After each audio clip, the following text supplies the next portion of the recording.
The nurse pointed to a blue card in my hand and asked why a woman in the lobby knew my private hospital password. I was 34, 9 months pregnant, and wearing a wristband printed less than 20 minutes earlier. My mother had not been invited to the birth. I had not spoken to her in 4 years. Yet she had called the maternity floor before I arrived, given the word marigold, and told the staff she was my chosen support person. That was not the worst part. The nurse, Tasha, lowered her voice. She also knew your induction time. She asked us to remove a man named Noah from the update list because she said he was making decisions for you. Noah was my husband. I looked at the blue card in my hand. The hospital had given it to me during pre-registration. At the top, in small black letters, it said family access word. Beneath that, in my own handwriting, was marigold. I had sent a picture of that card to one person. My younger sister, Rachel. I had trusted Rachel with one job. She was supposed to update the family after our daughter was born. She was not supposed to share the code. She was not supposed to share the date. Most of all, she was not supposed to give either one to our mother. Before I could answer Tasha, my phone lit up with a message from Rachel. Family is already on the way. She added, please do not make this ugly. My father wrote next, your mother only wants to see her granddaughter, and you can be angry later. Do not punish a baby over an adult disagreement. I was standing in a hospital gown with a contraction tightening across my back, and my family had already decided the problem was my reaction. They had handed my estranged mother the one word meant to protect my privacy. Then they called me cruel for wanting a new one. What they did not know was that Tasha had not changed a single name. She had documented every call. The security supervisor was already downstairs. And the pale blue card in my hand was about to become the last piece of access my family would ever receive without my permission. Before I tell you how they ended up outside a locked maternity door, let me take you back to the first time my mother taught me that privacy was something she considered a personal insult. I grew up in Westerville, Ohio, in a 2-story brick house where nothing stayed private for long. My mother, Vivian Carter, did not think of herself as controlling. She thought of herself as informed. She knew which neighbors were separating before their children did. She knew who had lost a job, who had started medication, and who had stopped attending church. She called it paying attention. My father, Martin, called it keeping the family close. My sister, Rachel, called it easier than arguing. I learned to call it normal. Vivian kept a dry erase calendar on the kitchen wall. Every appointment went on it, including details I begged her to keep private. When I objected, she said families did not hide things from each other. That rule followed me into adulthood. At my first apartment, I gave her a spare key. 3 weeks later, I found her opening my mail and reorganizing my bedroom while I was at work. I took the key back. For months, she called it the key incident. She never called it my boundary. I learned that she could respect a locked door while punishing me for closing it. Then I met Noah Reed. He was 30 when we met and taught chemistry at a public high school on the east side. He had an easy smile and a habit of listening all the way to the end of an answer. On our third date, he asked why I checked my phone every few minutes. My mom worries. About what? Everything, he nodded. Does checking help her worry less? No one had ever asked me that. The answer was no. The more information Vivian received, the more questions she generated. A delayed reply became proof something was wrong. A vague reply became proof I was hiding something. A clear no became the opening statement in a debate. Noah never told me to cut her off. He never called her names. He just noticed what I had trained myself not to see. When Vivian called during dinner, he watched me lose my appetite. When she criticized the neighborhood where we planned to rent a house, he asked whose life the house was for. When she insisted on attending our first meeting with a mortgage broker, he said, "Melanie, you know you can say no." I did know. I simply did not know how to survive what came after. The first major fight came when Noah and I got engaged. Vivian posted our news before we did, announced a date we had not chosen, and tagged a caterer we had never contacted. When I asked her to remove the post, her voice cooled. I did not realize happiness had rules now.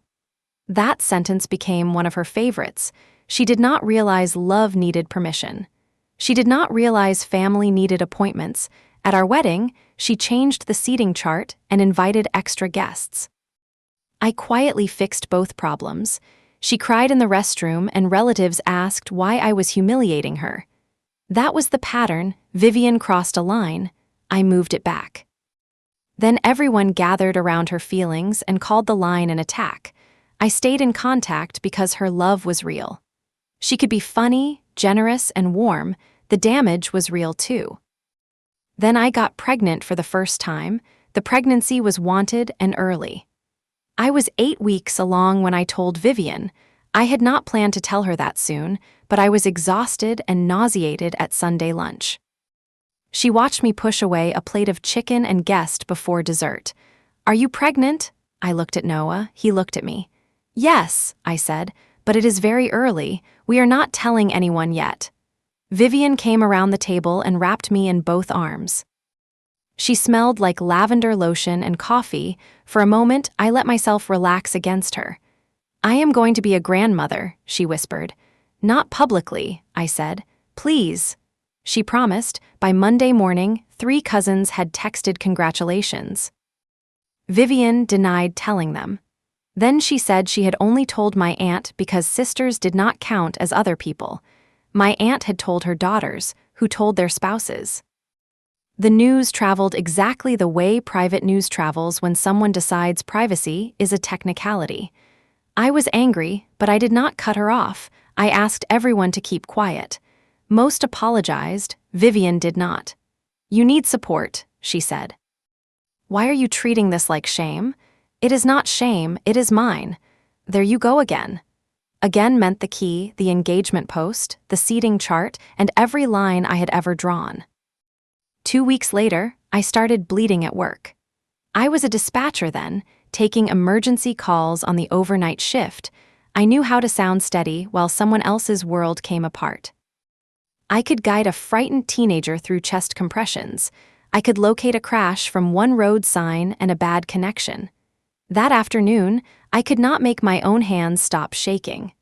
Noah drove me to the hospital, where the doctor was gentle.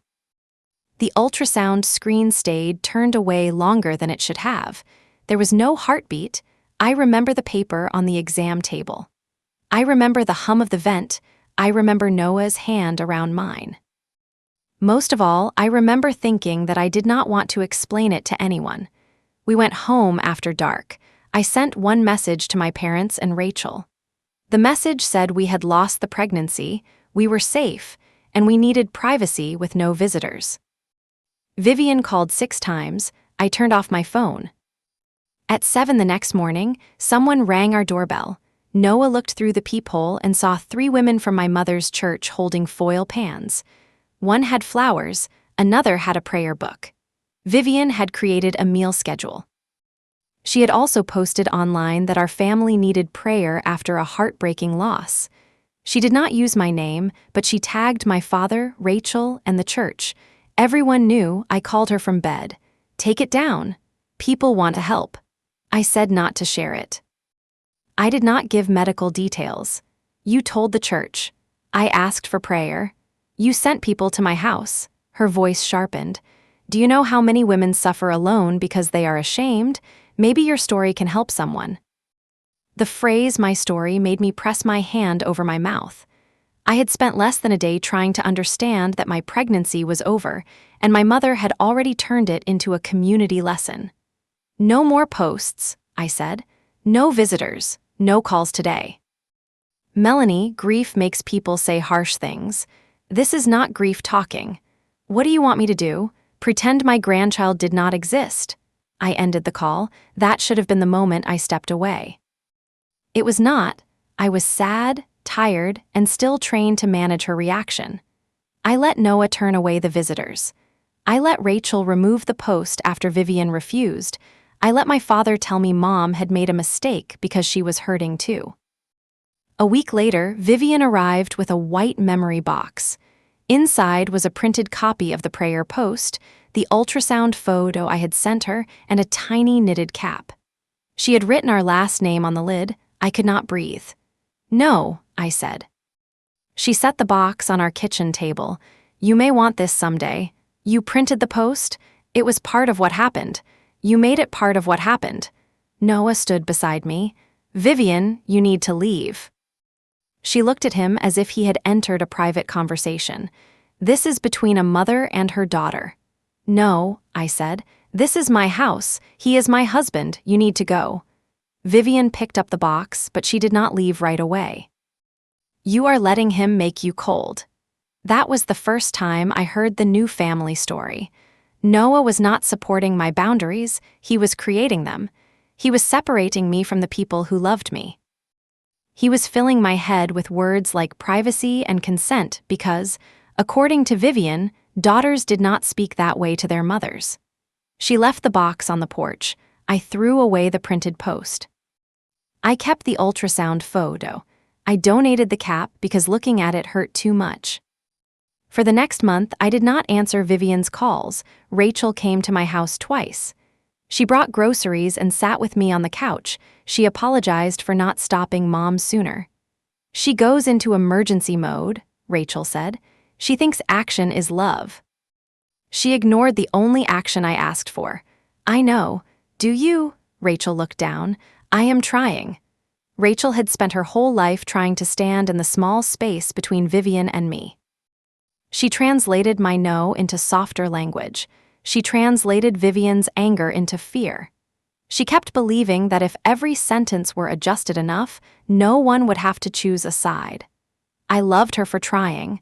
I resented her for needing me to keep trying too. The final break came 4 months after the miscarriage. Vivian invited us to my father's birthday dinner. I said we would come if no one discussed the pregnancy. She agreed. Dinner went well for almost an hour. Then my Aunt Denise arrived late with a small silver bracelet. She hugged me and pressed the box into my hand. "Your mom said you were ready for this now." I opened it. A tiny angel charm hung from the chain. On the back was the date of the miscarriage. The date had not been correct in the prayer post. I had never corrected it. Vivian had obtained it from a hospital discharge paper she photographed while she was in our kitchen. I looked across the table. She knew exactly what I had realized. "I saw it by the mail," she said. "It was inside a folder. The folder was open. It was in my bag." My father put down his fork. "Let us not do this tonight." Rachel whispered, "Mom." Vivian lifted her chin. "I wanted the date to be right." "For what?" "For the bracelet." "I did not ask for a bracelet. It is a memorial. It is my medical information. Stop making everything sound so ugly." I held the bracelet in my palm. It was delicate. Thoughtful, if you ignored how the date had been obtained, that was Vivian's talent. She could wrap a violation so beautifully that refusing it made you look heartless. I placed the box on the table. "You went through my bag. I saw a paper. You photographed it." "I needed the date. You did not need anything." My voice was shaking. I hated that. Vivian became calmer when I became emotional. It gave her the position she preferred. She folded her napkin. "I am not going to apologize for loving the baby you seem determined to forget." The room went still. Noah pushed back his chair. I raised one hand. He stopped. For once, I did not need him to speak. "I am not forgetting my baby," I said. "I am trying to survive losing one." Vivian looked away. "You shared the pregnancy after I said no. You shared the loss after I said no. You sent strangers to my house. You went through my medical papers. Every time I asked for privacy, you treated the request as proof that I was broken." She shook her head. "That is not fair. I am done." My father's face changed. "Done with dinner? Done with access." Vivian laughed once. It was a small, disbelieving sound. "You cannot cut off your mother because she cared too much. I can cut off anyone who refuses to hear no." I left the bracelet on the table. In the parking lot, I cried so hard Noah had to wait before driving. I was not relieved. I felt cruel, guilty, and terrified. I kept expecting some invisible authority to appear and tell me adult daughters were not allowed to make that choice. No one came. The first week was chaos. Vivian called from new numbers, she emailed. She sent my father to our door. She asked Rachel to carry messages. She wrote Noah's parents and suggested he was isolating me. I sent one clear letter. I told her I would not communicate until she could acknowledge what she had done without calling it love, worry, grief, or misunderstanding. I asked her not to visit our home, contact my employer, or seek information through other people. She replied with one sentence, "I will be here when you stop punishing everyone." I printed the email and put it in a folder, not a revenge binder, not a case. Just a record, because emergency dispatch had taught me that memory gets slippery under pressure. Then I blocked her. My father stopped calling after I refused to discuss reconciliation. She was not to share addresses, schedules, medical details, or photographs. If she broke those rules, contact would stop, she agreed. For nearly 4 years, she kept that promise. During those years, my life got quieter. Noah and I bought a small house, adopted an old beagle named Wally, and learned to spend holidays without bracing for a fight. Rachel stayed in my life under clear rules. She was not to carry messages or share schedules, medical details, or photographs. For nearly 4 years, she kept that promise. I wanted my sister. So when I became pregnant again, she was the third person I told. The second pregnancy did not feel like the first. Joy was there, but it moved quietly. Fear took up more room. I tested before sunrise on a Tuesday. The line was faint. I woke Noah, and we sat on the bathroom floor without speaking for a long time. At the first appointment, I watched the ultrasound screen and held my breath until the technician smiled. There it is. The heartbeat sounded fast and stubborn. I cried. Noah cried too. We told no one until the end of the first trimester. Then we told his parents on a video call. Elaine covered her mouth and asked, "May I tell your father, or is he already in the room?" He was already in the room. That made me laugh harder than it should have. I told Rachel in person. She came over after work and found a tiny pair of yellow socks beside her plate. She stared at them, then she looked at me. "Really?" I nodded. Rachel hugged me so carefully that I could feel her trying not to squeeze too hard. "I will not tell Mom," she said before I asked. "Thank you. She is going to find out eventually." "I know. How do you want that handled?" That question mattered. It made me feel respected. I told Rachel that Vivian could hear the news from our father after the anatomy scan. She could know I was pregnant. She could not receive the due date, hospital, doctor's name, ultrasound images, or updates about appointments. Rachel repeated the list. No due date. She repeated the limits back to me: no hospital and no doctor, no pictures, and no pressure. I understand. For several months, she did. My father sent a short email after he learned. The email read, "Congratulations, and your mother and I are praying for a healthy pregnancy." I did not answer. Vivian sent flowers to my office. The card said only, "For the baby." I gave them to the break room because the smell made me nauseated. Then came the gifts. A package arrived with a white blanket. Another held a framed quote about grandmothers. A third contained a children's book with Vivian's voice recorded inside. I opened it by accident. Her voice filled our kitchen. "Grandma loves you before she even knows you." I dropped the book. Noah removed the batteries and put it back in the box.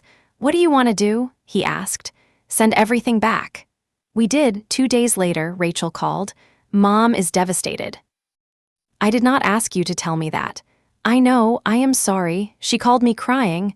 "That is between you and her. She says the book was for the baby, not for you. The baby is not a separate address." Rachel exhaled. "I am not defending her." "You are delivering her argument." That stopped her.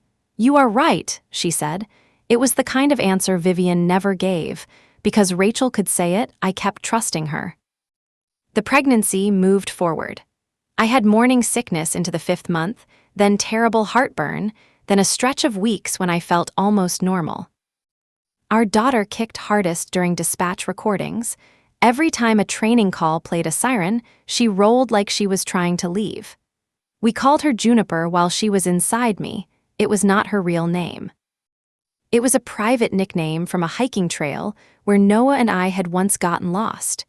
We did not share that with anyone. At 28 weeks, the hospital offered a birth preparation class and pre-registration appointment. Noah and I toured the maternity floor on a cold Saturday morning. The unit had locked doors, soft lighting, and a waiting room with chairs no one looked comfortable in. Our guide, a nurse named Tasha Brooks, explained that patients chose their support people and visitor limits. She said staff would always ask the patient directly when possible. She also showed us the pale blue card. "You choose a family access word," she said. "Anyone calling for updates needs the word, and even then we only share what you have approved." The card was the size of a business card and read family access word. I ran my thumb over the raised black letters. "What happens if someone guesses it?" I asked. "Pick something they will not guess. And if we need to change it, we change it." Her answer was immediate, without a sigh or lecture. No lecture. No suggestion that a person with the right emotional claim deserved a second chance. Just, "We change it." I chose marigold because those flowers grew along the back fence of our house. Vivian had never seen the yard. She had never been inside that home. I thought the word was safe. Noah chose his parents as approved phone contacts. I chose Rachel, and Tasha looked at me. "Anyone specifically not allowed?" I felt heat rise into my face. "My mother." She did not ask why. She typed Vivian Carter into a note and asked whether I wanted confidential registration when I came in. That would limit what staff confirmed to callers or visitors. "Yes," I said. Noah squeezed my hand. On the drive home, he was quiet. "What?" I asked. "Are you sure about Rachel?" I looked out the window. Bare trees moved past us. "She has respected the rules. So far, she is my sister. I know. She is also the only person on my side who still acts like I exist." Noah did not answer right away. "I am not asking you to remove her," he said. "I am asking whether you trust her when your mom is crying." That was the exact question. I did not want the answer to be no. "I trust her," I said. It was partly true. It was also my mistake. As the due date got closer, family pressure changed shape. Vivian stopped sending gifts. She stopped writing. For almost 6 weeks, there was nothing. The silence unsettled me more than the packages. Rachel said Mom had joined a support group for estranged parents. My father said she was working on herself. An aunt I barely spoke to sent a message saying pregnancy had a way of healing old wounds. No one directly asked me to reconcile. That was new. I began to wonder whether Vivian had finally understood that access could not be forced. Then Rachel invited me to lunch. We met at a cafe near my office. I was 32 weeks pregnant, and moving like every chair had personally offended me. Rachel ordered soup. I ordered a grilled cheese and ate half before she touched the subject. "Mom wants to write you a letter. She has my mailing address." Rachel froze. I set down my sandwich. "She does not," Rachel said quickly. "She would give it to me." "Okay." She asked what an apology would need to include. I waited. Rachel took a folded sheet from her purse. "I wrote down what you said years ago." The page held 4 points. Acknowledge sharing private medical information. Acknowledge entering my bag and photographing the paper. Stop blaming Noah. Accept that contact does not equal access to a child. I read them twice. "You wrote this?" "Yes." "Did she agree?" "She did not disagree." "That is not the same thing." "I know." I folded the page and slid it back. Rachel leaned forward.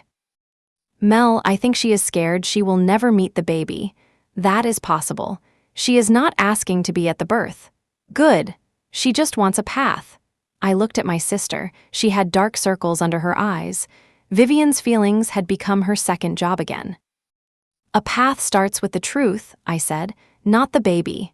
I told her that. And she said she is trying to understand your version. My version, the phrase landed softly, but it landed.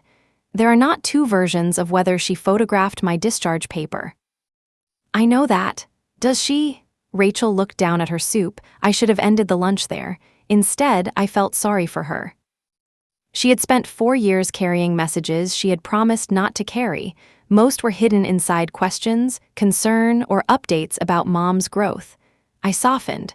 You can tell her she may write the letter, I said. I am not promising a response. Rachel nodded fast. That is fair, and do not give her my address. I will not. The letter arrived at my office 3 days later. My full work address was typed on the envelope. I called Rachel from the parking garage. You gave her my office. No, Dad must have had it. My father has never mailed me anything there. It is on the city website, is it not? My job title was public. The exact training office was not. Rachel. I did not give it to her. She sounded offended. That made me doubt myself. I opened the letter in my car. Vivian had written 6 pages. The first page said she loved me. The second described the pain of being cut off from a daughter. The third explained that the miscarriage had affected her deeply. The fourth said Noah had never understood our family's closeness. The apology appeared near the bottom of page 5. I am sorry that my attempts to support you felt invasive. It was not an apology. It was a receipt for good intentions.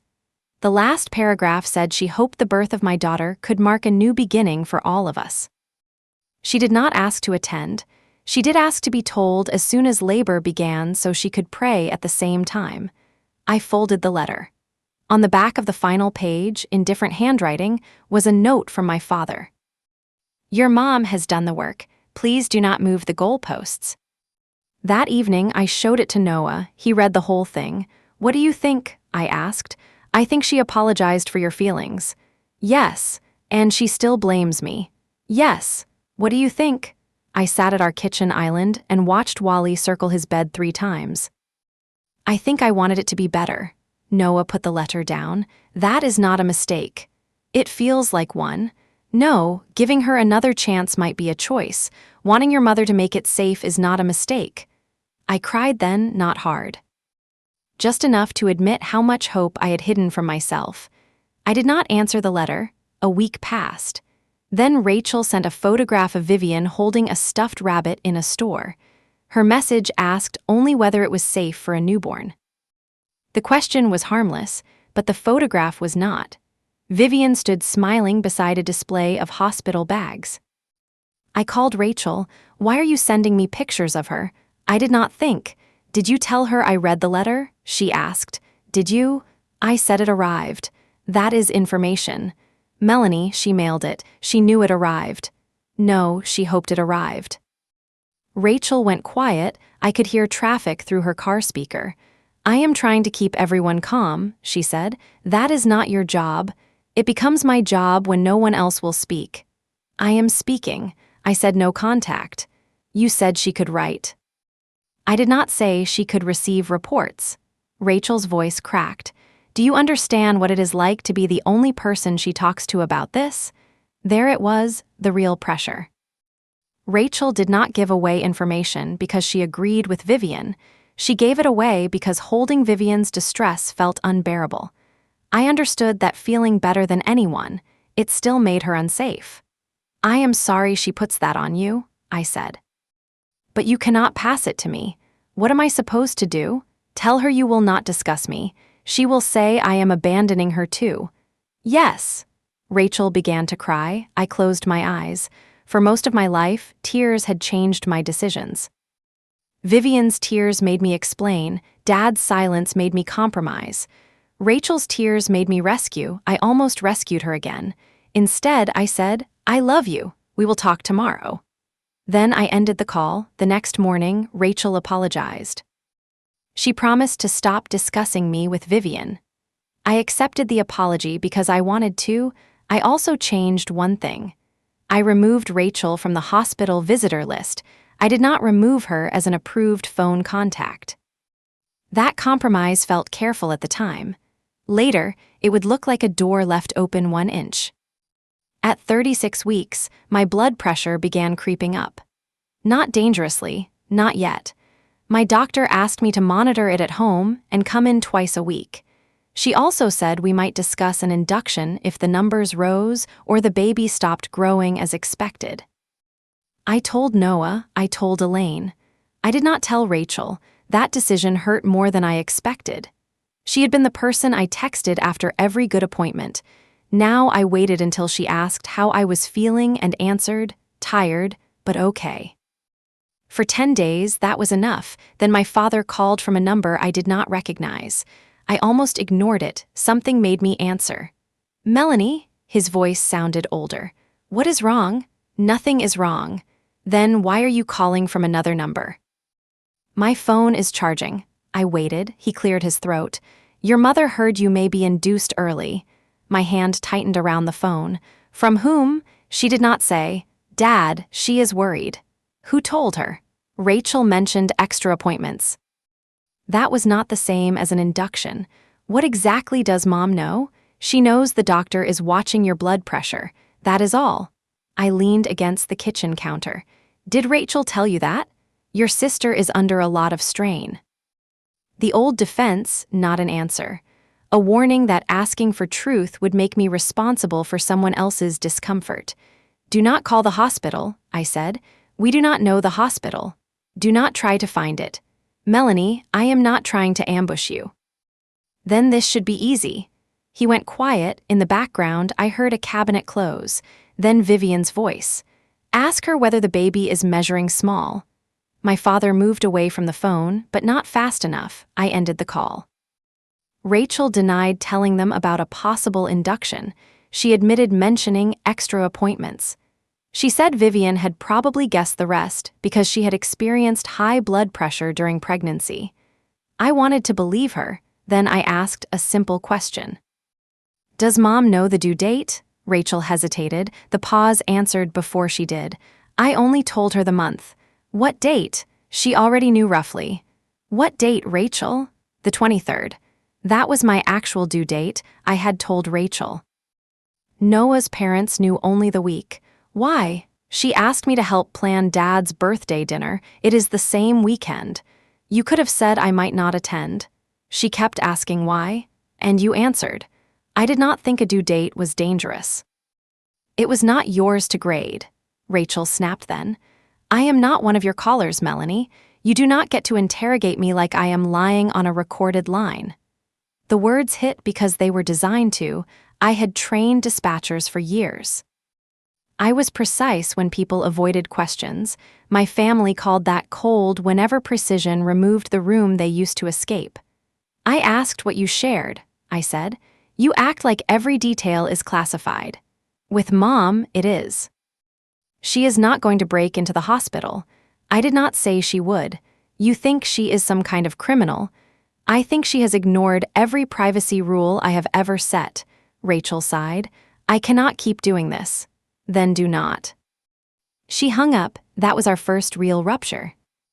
For 2 days, we did not speak. On the third, she sent a long apology. She said she had been defensive because she knew she was wrong. She promised the due date was the last detail Vivian had received. She asked whether she was still allowed to get the birth update. I showed Noah. What do you want? He asked. I want a sister. That is not what I asked. I hated when he was right so gently. I want her to prove she can handle one responsibility. He rubbed his thumb over my knuckles, then make the responsibility smaller. We decided Rachel would receive one message after the baby arrived. There would be no labor update and no room number. No medical information. She could tell Dad and the extended family that we were safe. Vivian would receive nothing directly. I called Rachel and explained. She cried again, but this time she did not argue. I understand, she said. One message after. One message. I can do that. I believed her. At 38 weeks, my blood pressure rose enough that my doctor recommended an induction the following Monday morning. She explained the options. The baby looked healthy. There was no emergency, but waiting offered no clear benefit. Noah and I agreed. Monday was 6 days away. We told his parents. Elaine offered to fly in, then immediately added that she would wait until we invited her.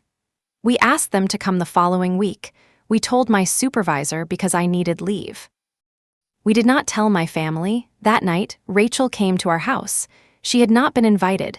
She stood on the porch holding a grocery bag and looked exhausted.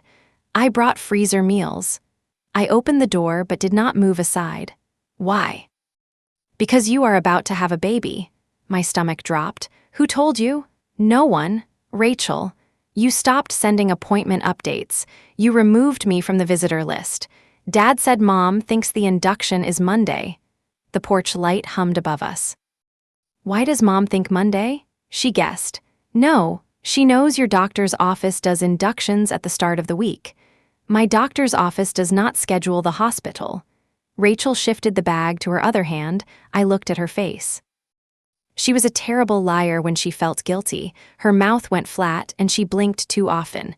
Did you call my office? No. Did Mom? I do not know.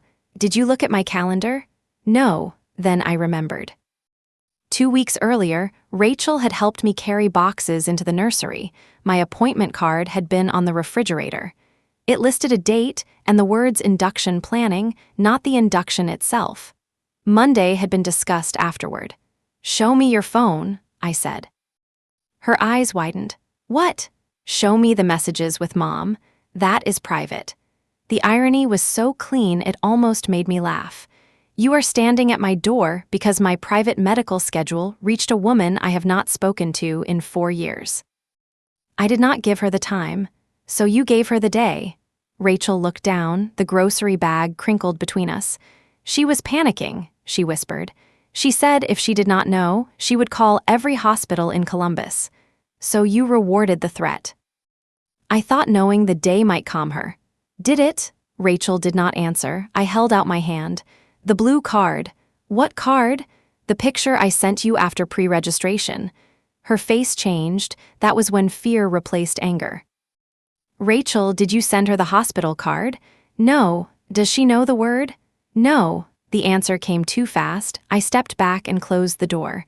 Rachel put her palm against it. Mel, wait.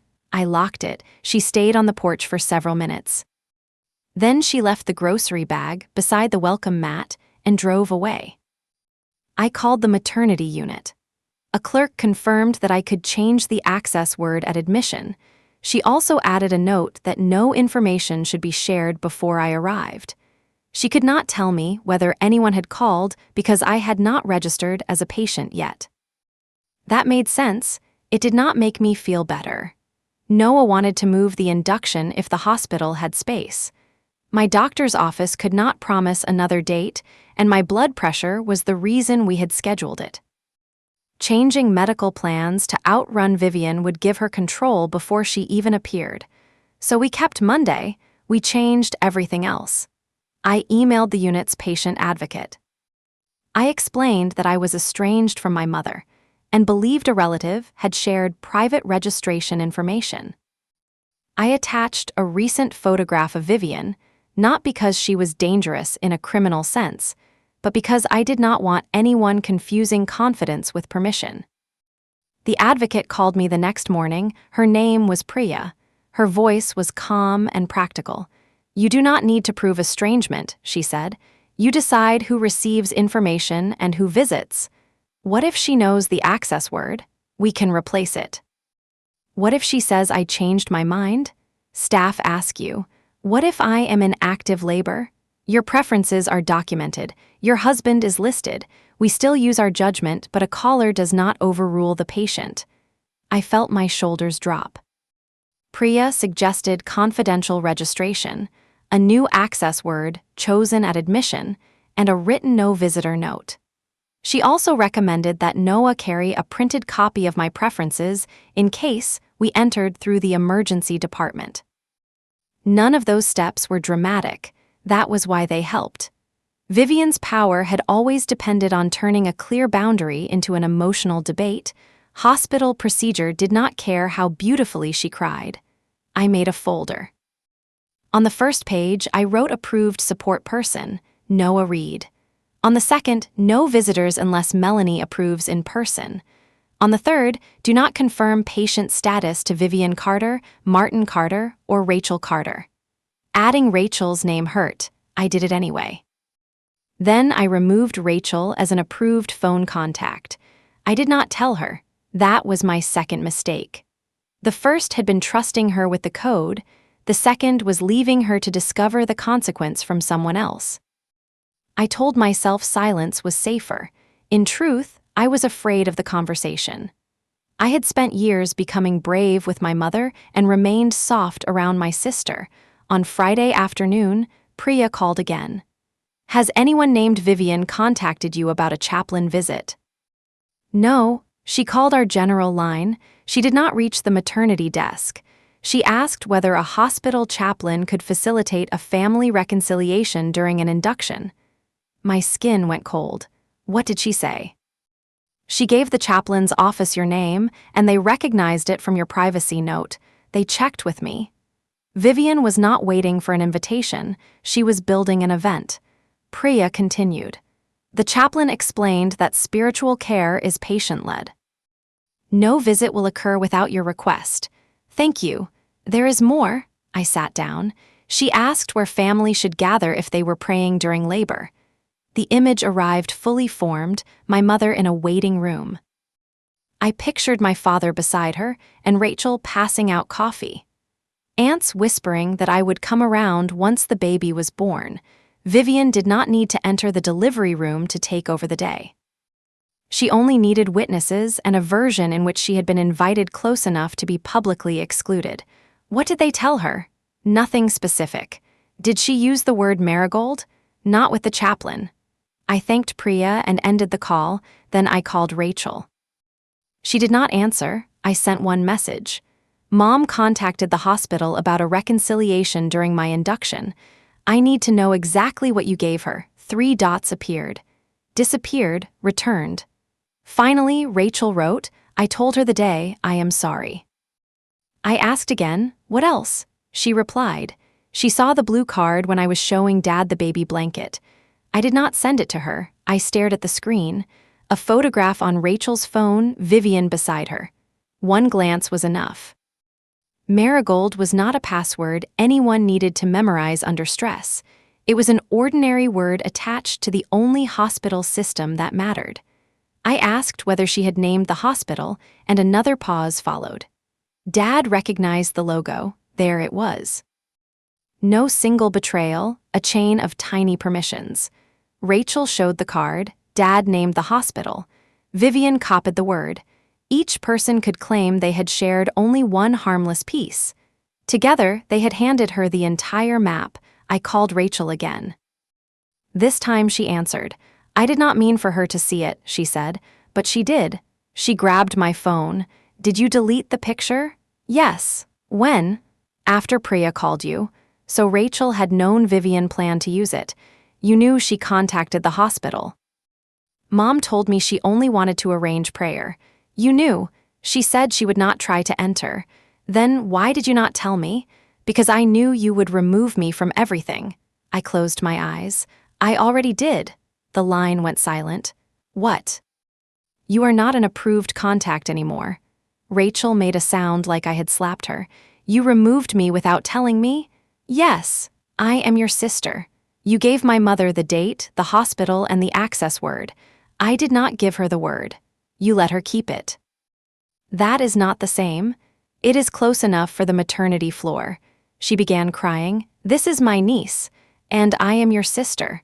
I was trying to keep Mom from doing something worse. You helped her do exactly what she wanted. No, I kept her calm. Rachel, she called the hospital. She wanted a chaplain. She wanted a stage. You always assume the worst. No, I remember the past. Rachel's crying stopped. Her voice turned flat. Fine, have your perfect private birth. Do not call me when you need family. She ended the call. I sat at the kitchen table with the blue card in front of me.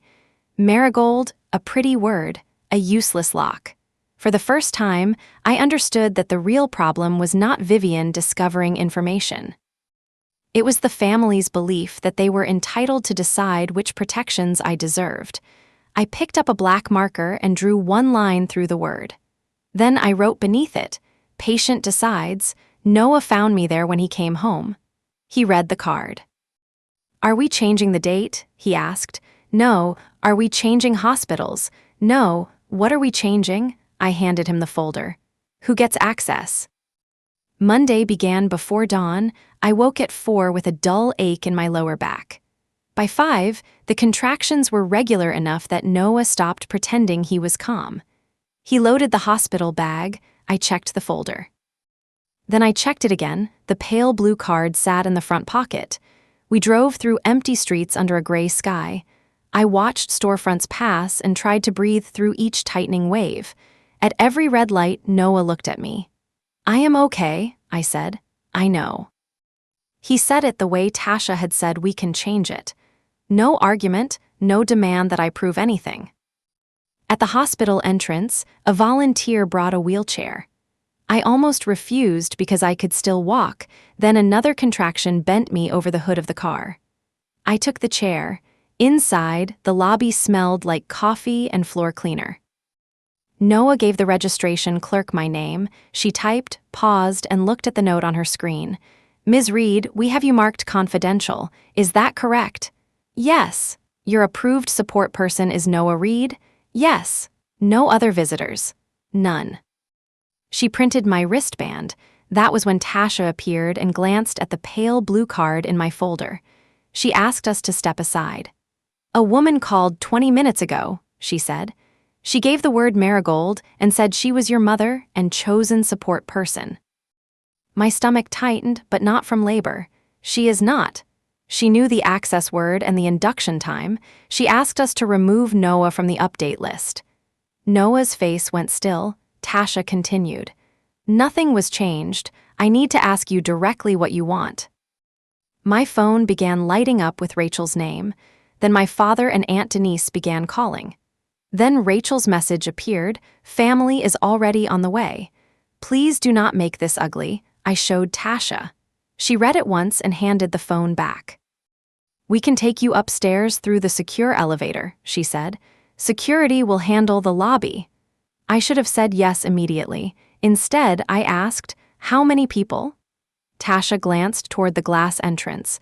A dark SUV had pulled under the awning. My father got out first. Rachel stepped out of the passenger side. She was carrying a canvas tote and crying before her feet touched the curb. Then Vivian emerged from the back seat. She wore a cream sweater, dark slacks, and the silver bracelet with the angel charm. The one I had left on my father's dining table 4 years earlier. In one hand, she carried a white gift bag, in the other, she held another blue card. She had made copies. The sliding doors opened. A security officer moved forward, but Vivian raised both hands. "I am her mother," she said. Her voice carried across the lobby. People turned. Of course they did.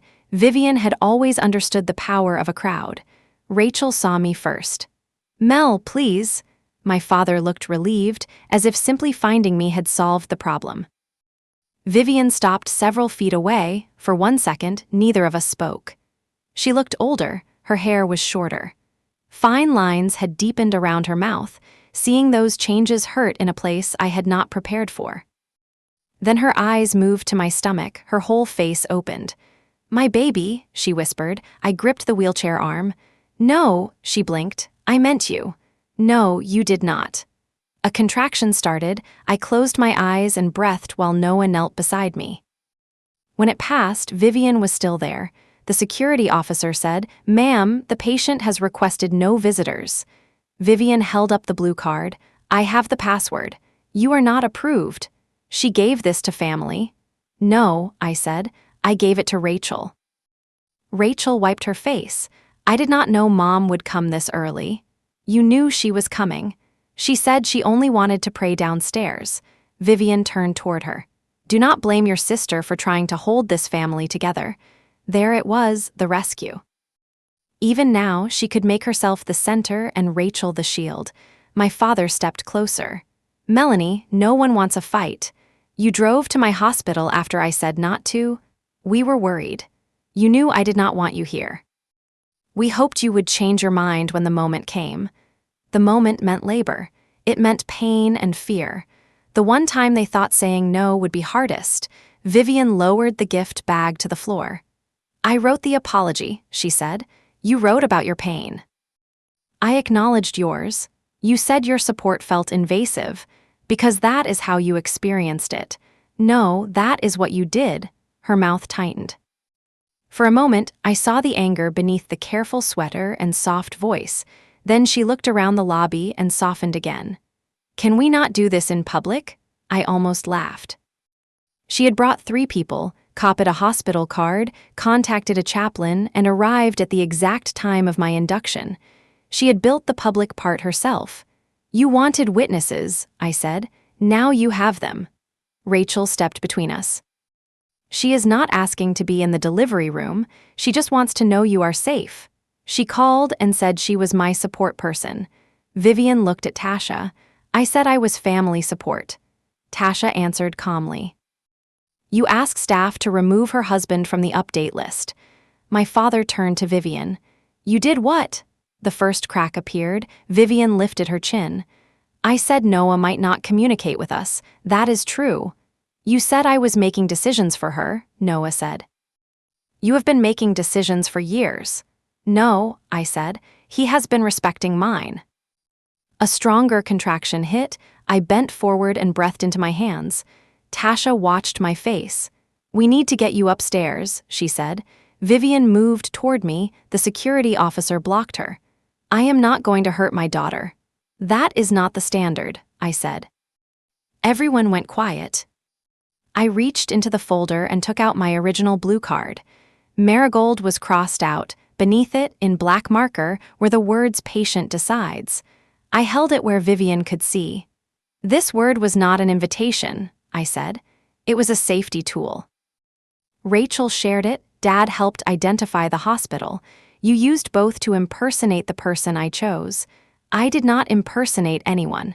You said you were my chosen support person. I am your mother. That is a relationship. It is not permission. Vivian's eyes filled. I have waited 4 years, and you could have spent 4 years learning to hear no. I apologized. You explained. I tried. You contacted my hospital before I arrived, because you left me no other way. The sentence settled between us, not because she was sorry. Because I had left her no other way, she still believed my boundary created her violation. My father rubbed both hands over his face. Rachel whispered, Mom, stop. Vivian did not look at her. I am not leaving before my granddaughter is born. You are leaving now? You cannot erase me from her life. I can decide who enters this hospital. She will ask why her grandmother was kept away. Then I will tell her the truth. Vivian picked up the gift bag and pushed it toward me with her foot. Inside was the stuffed rabbit from the photograph. A folded white blanket sat beneath it. On top was a card addressed to Baby Reed from Grandma Vivian. I did not touch it. You brought gifts to make security look cruel, I said. That is a terrible thing to say. It is an accurate thing to notice. Tasha crouched beside me. We have a new access word ready, she said. You can also choose no phone updates at all. No phone updates. Done, she looked at Noah. Still the only support person? Yes, I said. Rachel made a broken sound. I turned toward her. I love you, I said, but you are not safe with my private information right now. I made one mistake. You made several choices. I was scared. So was I. She is our mother. And I am the patient. That ended it. I signed the updated form on the clipboard Tasha held. My hand shook through the first half of my name. I steadied it and finished, no visitors. No phone updates, no confirmation of my status. No exceptions without my direct approval. Then I took Rachel's name off my emergency contact page. It was not dramatic, a line through a name. My initials beside it, still, the balance in the lobby changed. For years, my family had treated access as the default and my refusal as paperwork they could appeal. Now the paperwork matched the refusal. Vivian saw it. Her face hardened. You are doing this while you are emotional. I prepared it before today. You plan to humiliate me. I plan to protect myself. My father said my name softly. I looked at him. He had spent my entire life standing beside the person who crossed the line and asking the person who objected to lower her voice. Not today. You knew she was coming, I said. He did not answer. You drove her. She would have come alone. So you made it easier. His shoulders dropped. Yes, he said. The honesty surprised me. I am sorry. Vivian turned on him. Martin, he kept looking at me. I should not have brought her. It was not enough to repair anything. It was enough to stop pretending. Rachel picked up the gift bag. Can I leave this? No. For the baby? No. She did nothing wrong. Exactly. Rachel stared at me, then she nodded. She lifted the bag and stepped back. Vivian did not. The security officer moved closer. Ma'am, you need to leave the property. I want a minute with my daughter. You have had several. This is a family matter. It became a security matter when the patient declined contact.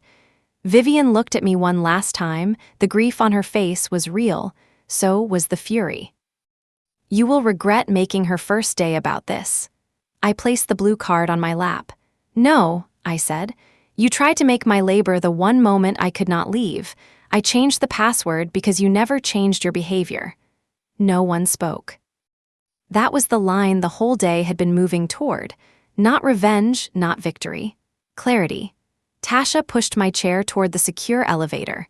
Noah walked beside me with one hand on my shoulder. Behind us, the officer repeated the instruction to leave. The elevator doors closed before I saw whether Vivian obeyed. Upstairs, labor took over. There were monitors, questions, fluids, and hours that blurred together. The medication worked slowly, then everything moved fast. At one point, I panicked. I told Noah I could not do it. He pressed his forehead to mine. You are already doing it. Our daughter was born just after sunset. She cried before I did. The nurse placed her on my chest, warm and furious, with dark hair stuck flat against her head. Noah laughed and sobbed at the same time. We named her Clara June. No announcement went out that night. No family member received a call. No one in the lobby got to claim the first photograph. For several hours, the world was only the three of us. That was not isolation, that was peace. The messages started the next morning. My father wrote first.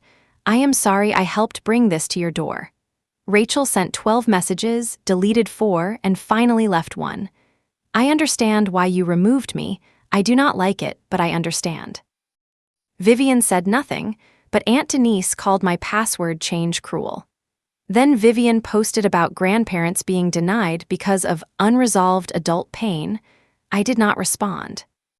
3 days later, we took Clara home. Elaine arrived the following week. She washed bottles, folded laundry, and asked before holding the baby when I looked tired. That was what support felt like. It did not need a password because it waited to be invited. Rachel and I did not speak for 2 months. When we finally met, it was at a park without Clara. She apologized without mentioning Vivian's fear. I gave away information because I wanted Mom to stop pressuring me, she said. Then I acted like your boundary caused the pressure. It did not. That was the first real apology anyone in my family had offered.